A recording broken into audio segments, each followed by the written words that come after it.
안녕하세요. 오늘도 사연사롱을 찾아주셔서 감사합니다. 5년 전 저는 전문대 졸업 후 운 좋게 준종합병원에 물리치료사로 바로 취직이 되었어요. 아직 20대였기에 본격적인 직장 생활하면 여행할 시간이 없어질 듯 해서 정식 출근 전 혼자 제주도 3박 4일 여행을 다녀왔죠. 혼자 떠난 여행이기에 호텔이나 펜션은 가격면에서 부담스러워서 후기가 좋은 한 게스트하우스에서 자게 되었어요. 그곳에서 지금의 남편을 운명적으로 만나게 되었답니다. 지금도 그렇지만 당시도 게스트하우스란 곳은 낯선 여행객들이 함께 모여 자고 파티도 하는 곳이라 20대들이 대부분이었는데 뜨거운 피를 가진 청춘 남녀라 그런지 눈 맞는 경우가 많더라고요. 밤마다 게스트하우스에서 열리는 파티는 거의 모든 사람들이 참석하였는데 내성적인 저는 그냥 구석에서 혼술만 했습니다. 그때 저처럼 혼술 중이던 한 남자와 눈이 마주쳤죠. 소처럼 크고 선한 눈망울이라 단숨에 시선이 가더라고요. 미처 그 사람의 느낌을 더 자세히 파악할 새도 없이 그는 어느새 제 옆으로 다가와 말을 건네더라고요. 그렇게 저희 둘은 몇 시간 동안 서로 오랜 시간 알고 지낸 사람처럼 친해졌어요. 이런저런 이야기를 나누다 보니 문득 결혼을 한다면 이런 사람이랑 하고 싶다는 생각까지 들었답니다. 그렇게 그와 헤어진 뒤 싱숭생숭한 마음을 간직한 채 숙소로 돌아왔어요. 그런데 같은 객실에 묵고 있던 다른 손님들이 저를 호기심 어린 눈빛으로 부담스럽게 바라보더라고요. 그 남자랑 썸 타는 중이죠? 하면서요. 예상 외의 말에 깜짝 놀라 아니라고 손살에 쳤는데 그분들은 키득거리며 제 이야기는 듣지도 않고 저와 그 남자 연애운을 봐주겠다며 타로카드를 펼치는 게 아니겠어요? 그 남자를 떠올리며 신중하게 3장 뽑으라고 하더라고요. 저는 끝까지 그런 사이 아니라고 했지만 제 손은 본능적으로 타로카드를 고르고 있었어요. 그렇게 골라낸 제 타로카드의 그림을 유심하게 살펴본 한 여자는 그 남자랑 결혼하면 가시밭길일 것 같은데요? 하면서 생각지도 못한 말을 하더라고요. 물론 사귀지도 않은 상태이지만 그래도 호감 있는 남자와의 궁합이 안 좋다는 말에 내심 기분이 상했습니다. 그런데 한편으론 또 포도밭길인데요? 라며 또 다른 이야기를 하더라고요. 대체 이게 무슨 이야기인지 전문가가 아니라 그냥 무시하고 넘겼는데 그 후 그 남자랑 연애하고 결혼까지 하고 나니 그 여자가 용한 점쟁이 같더군요. 포도밭길은 모르겠고 정말 제 결혼은 가시밭길이었거든요. 일단 시어머니께서 제 직업을 탐탁치 않아 하셨거든요.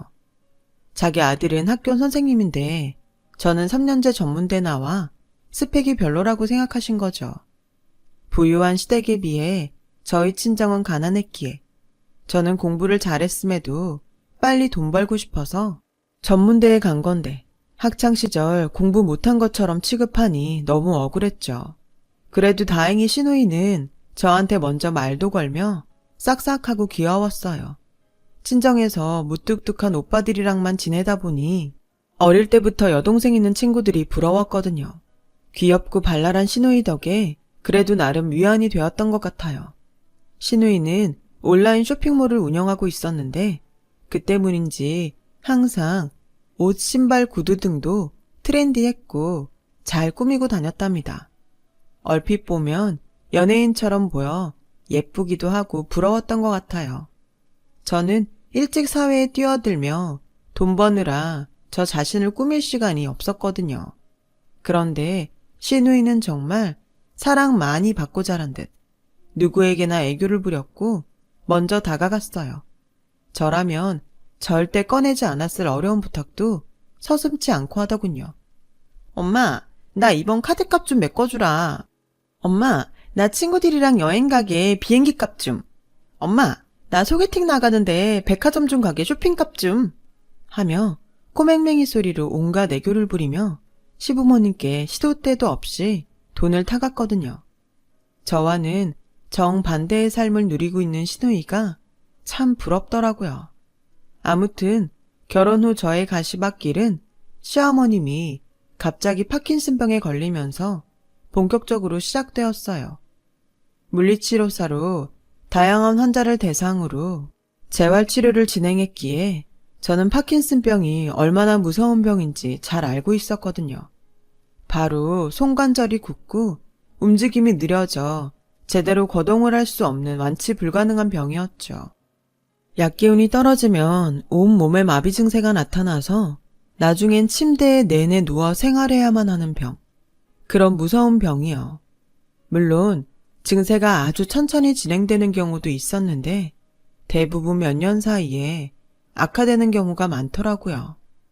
시어머니의 파킨슨병 진단 소식에 식구들은 모두 침울했고 특히 남편은 안 피우던 담배까지 피며 괴로워하더라고요. 그런 남편을 보며 저는 뭐라도 힘이 되고 싶어 한 가지 제안을 했습니다. 여보, 어머니 내가 다니는 병원으로 재활치료 받으시게 하자. 파킨슨병도 재활 꾸준히 하면 효과 있으니까. 다행히 시댁과 제 직장이 가까워서 어머니는 매일 저희 병원으로 치료를 받으러 오셨고 저는 있는 힘을 다해 어머님의 굳은 몸을 풀어지게 하는 데 썼어요. 그런데 시어머니는 치료가 끝나고 나서도 고맙다는 말 한마디도 안 하셨습니다. 평소에도 말수가 적은 분이라 그냥 그러려니 이해하려고 해봤는데 시간이 지날수록 서운함이 더해지더군요. 그러던 어느 날 시아버님 생신이라 시누이까지 모여 시댁에서 식사를 하게 되었어요. 밥을 다 먹고 이제 집에 가려는데 갑자기 시누이가 언니 얼마 전에 무거운 거 들다가 허리를 조금 삐끗했는데 언니가 좀 봐주시면 안 돼요? 하더라고요. 시누이 상태는 많이 괜찮아 보였는데 그날따라 저도 참 많이 피곤했어요. 하지만 시누이가 부탁을 한 게 처음이라 그냥 거절도 못하고 응했어요. 그렇게 시누이가 아프다며 엄살 피우던지 말던지 저는 묵묵히 아프다는 부위를 잘 풀어주었고 시누이가 잠깐 화장실을 갈 동안 쉬고 있었어요. 그때 갑자기 시누이로부터 톡 하나가 왔습니다. 야, 완전 내 전용 안마사야. 너도 언제 받게 해줄게. 덩치가 곰처럼 커서인지 누르는 힘이 좋더라고. 오빠가 왜 저런 미련 곰탱이 같은 여자랑 결혼했나 했더니 나름 쓸모가 있네. 라는 내용이었어요. 톡을 보자마자 뒤통수를 맞은 듯 얼얼하더군요. 누가 봐도 그건 제 험담이었죠. 이어 시누이는 친구에게 보낼 톡을 저한테 잘못 보낸 걸 알고 깜짝 놀라 방으로 들어오더니 언니, 그거 언니 얘기 아니에요. 오해하지 마세요. 라며 말 같지도 않은 변명을 늘어놓더군요. 너무 화가 나 시댁 식구 다 모인 자리에서 시누이한테 소리를 질렀습니다. 뭐? 안마사요? 제가 이 집에 안마사로 들어온 줄 아세요? 저도 엄연히 물리치료사라는 전문 직장인인데 그렇게밖에 취급 안 하세요? 그럼 아가씨는 그냥 옷 파는 상인이잖아요. 하면서 온갖 분을 쏟아냈어요. 화를 내던 중 빨갛게 달아오르던 시어머니의 얼굴이 보이더군요. 자기 딸 면박 줘서 화가 났나 보다 생각하던 중 갑자기 손을 하늘로 들더니 저한테 다가오시는 게 아니겠어요? 너무 놀라 눈을 질끈 감았는데 짝 소리는 시누이 쪽에서 들리더군요. 아, 엄마 미쳤어? 새언니를 때려야지. 왜 나를 때려? 그 병이 오락가락도 하는 병이야? 시누이는 시어머니에게 맞아 빨갛게 달아오른 뺨을 어루만지며 씩씩댔고 시어머니는 시누이가 그러거나 말거나 나지막이 말씀하셨어요. 그동안 며느리한테 미안해서 고맙다는 표현도 제대로 못했는데 이참에 잘됐다. 그 돈도 안 되는 온라인 쇼핑몰 때려치고 네가 집에서 나 간병해. 어디 남의 집 귀한 딸을 부려먹으려 해? 한 번만 더 새언니한테 무개념으로 행동하면 너 시집갈 때도 한 푼도 주지 않을 거다.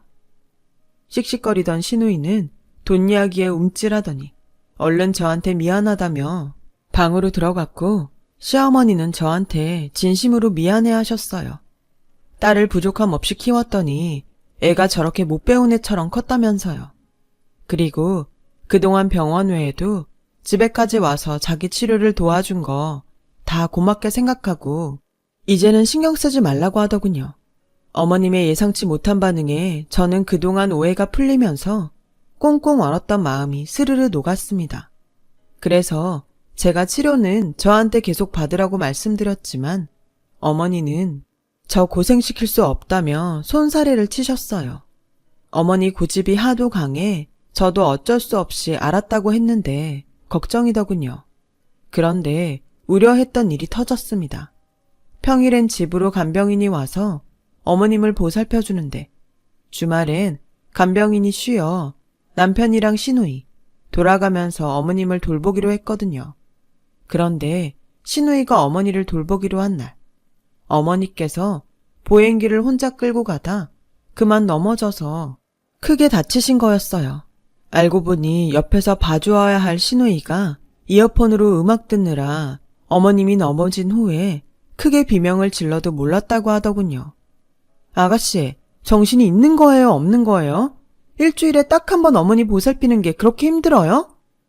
저는 입원 중인 어머님을 보고 너무 속상해 아가씨를 호되게 혼냈고 아가씨는 지가 딸이야 뭐야 하면서 입을 삐죽이더군요. 그러더니 잔뜩 화가 나 입원실을 나가더라고요. 잠시 후 저한테 전화가 오더군요. 야, 나 너 때문에 열받아서 급하게 나가다가 문 있는 줄 모르고 크게 이마 찧었어. 내 예쁜 얼굴 흉지면 네가 책임질 거야? 다 다친 거 너 때문이니까 엄마 간병은 네가 해. 어차피 네 일이 아픈 사람들 돌보는 거잖아. 하면서 말도 안 되는 소리를 짓거리고 일방적으로 전화를 끊더군요. 어머니 속상해할까봐 시누이 전화 내용은 이야기하지 않았는데 어머님은 다 알고 있다는 듯 한숨을 쉬셨죠. 갈수록 악화되는 어머님의 상태를 보며 갑자기 어릴 적 암으로 돌아가신 저희 친정엄마가 떠오르더라고요. 어머니마저 이렇게 보낼 수 없다는 생각에 남편과 상의해서 다니던 직장까지 그만두고 어머니를 보살피기로 했습니다. 물론 평일엔 간병인이 오긴 했지만 아무래도 의료진이 아니다 보니 제가 봤을 땐 부족한 부분이 많았거든요. 제 이야기를 듣고 어머니는 절대 그럴 수 없다고 하셨지만 남편과 제가 진심으로 설득을 했죠. 어머니 몸이 하루가 다르게 굳어지고 얼굴 표정 하나도 제대로 지을 수 없을 만큼 안 좋아지셨거든요. 손도 덜덜 떠셔서 혼자 식사할 수도 없었거든요. 교양 넘치고 카리스마 있던 시어머니 모습은 어느새 사라지고 다리에 힘이 없어 앉았다 일어나면 푹 하고 넘어지시는 시어머님을 보니 너무 마음이 아파 모른 척할 수 없었어요. 그렇게 저는 어머니를 모시고 산책도 하고 돌처럼 굳어가는 몸을 풀어드리면서 5년을 정신없이 보냈어요. 아버님은 직장도 안 다니시면서 뭐가 그리 바쁘신지 계속 밖으로 돌아다니셨고 시누이요.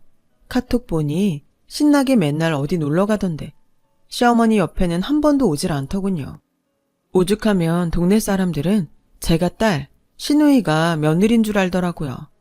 친정엄마를 아무것도 못하고 그냥 보내드린 게 평생 한우로 남아있었나 봐요. 저도 그 일이 아픈 일인지라 애써 외면하고 살았나 봅니다. 이런 일이 생기고 나니 엄마 돌아가시고 제가 얼마나 한이 되었는지 알게도 되었어요. 그래서 정말 편안하게 해드리려고 노력했습니다. 그러던 어느 날 시댁에 낯선 분이 와 계셨어요. 이야기 많이 들었다. 얼마나 고생이 많았니?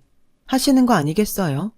귀티나는 차림에 조금은 어눌한 한국말로 보아 재미교포분 같았어요. 알고 보니 말로만 듣던 시어머니의 동생분이셨고 미국에 산 지 오래되셨는데 그동안은 어머니와 사이가 안 좋아 저희 결혼식에도 안 왔다가 어머니께서 아프다는 소식을 듣고 부랴부랴 한국 땅을 밟으셨다고 해요. 언니가 네 칭찬 지겹도록 해. 다 외울 정도다. 하고 웃으시더군요. 그렇게 어머니는 친척들 다 한 명 한 명 인사하고 하늘나라로 가셨어요. 장례식장엔 어머님이 돌아가실 때까지도 코빼기도 비치지 않던 시누이가 어디선가 나타나 엄마, 벌써 가면 어떡해. 나 무서워. 하면서 통곡했는데 식사 시간 땐 어찌나 잘 먹던지 밥을 2공기나 해치우더라고요. 저는 어머님 때문에 상심이 커서 밥도 며칠 동안 거의 못 먹어 쓰러질 듯 했는데 본인은 소화 안 된다며 가스 활명수까지 마시며 이것저것 주워 먹고 참 기가 막히더군요. 누가 보면 자기 엄마 장례식이 아니라 뷔페에 놀러 온 줄 알았겠어요. 그렇게 어머니를 보내고 유품 정리를 하려고 시댁에 들렀는데 시누이가 웬일로 자기가 어머니 옷을 태우겠다며 언니는 고생했으니 그만 집에 돌아가라는 게 아니겠어요. 뭔가 이상했지만 그래도 마지막으로 딸의 도리는 다 하려나 보다 하고 지친 몸을 끌고 집으로 돌아왔죠. 그런데 알고 보니 어머님이 시누이한테 남긴 통장이 있다고 해 그거 받으려고 시누이가 집에 갔던 거라고 이야기하더군요. 어머님한테 무슨 보상을 받자고 잘한 건 아니었지만 그냥 저는 어머니한테 물리치료사, 안마사였던 걸까요? 저한테 느끼는 고마움의 눈빛과 미안함은 다 연기였던 걸까요? 그 이야기를 듣는데 허탈감이 들었어요. 그래, 뭐가 어찌되었건 어머님께 딸은 딸이니까 그거라도 해주시면 철없는 딸 남겨두시고 가시는 마음이 조금 편안하셨겠지. 스스로 위로했죠. 그런데 그 후 시누이한테 전화를 받고 깜짝 놀랐어요. 새언니, 이게 말이 돼요? 엄마가 저한테 남긴 통장 인출해보려고 했더니 세상에 돈이 하나도 없던데요?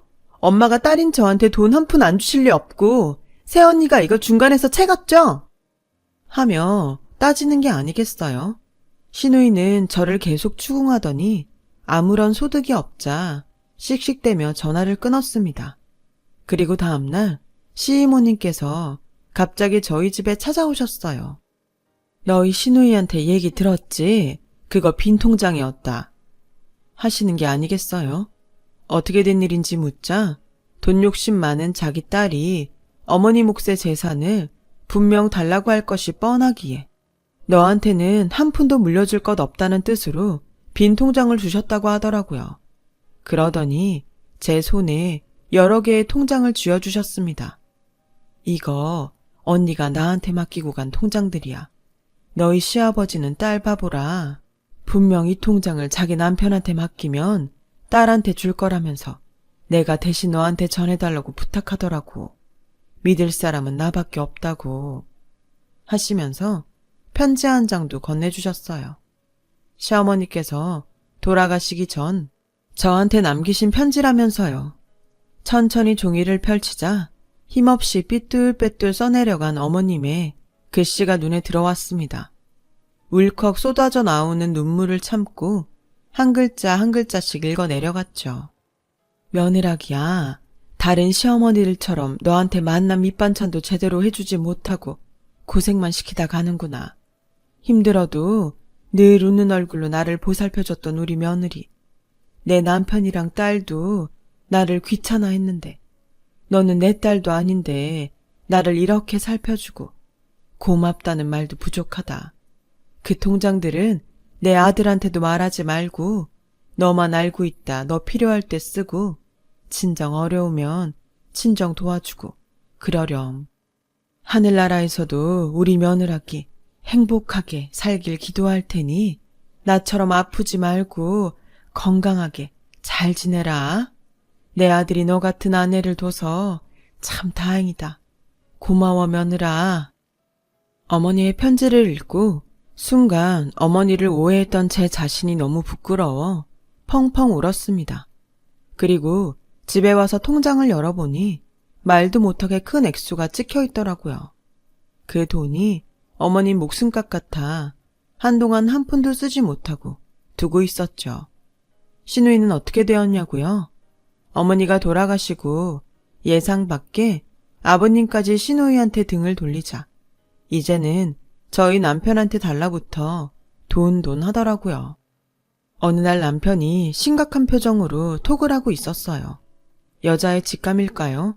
무슨 일이냐며 주고받는 톡을 확인하니 참 과간도 아니었습니다. 오빠, 잘 지내?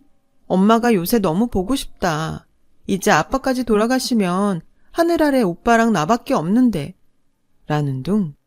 오빠, 파킨슨병도 유전이라는데 나도 그런 병 걸리는 거 아니겠지? 몸도 좀 떨리는 것 같고 무섭네. 그래서 요즘 일도 못하고 쉬고 있는데 나 돈 좀 주면 안 될까?